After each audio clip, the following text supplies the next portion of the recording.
As you can see, it gives us an indicator more or less where the steering wheel should be. I made these two, these three, or it's actually say we have three, and these two.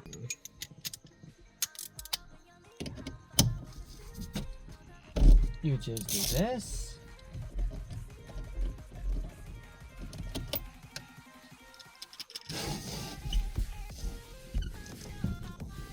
And now, this is unlocked.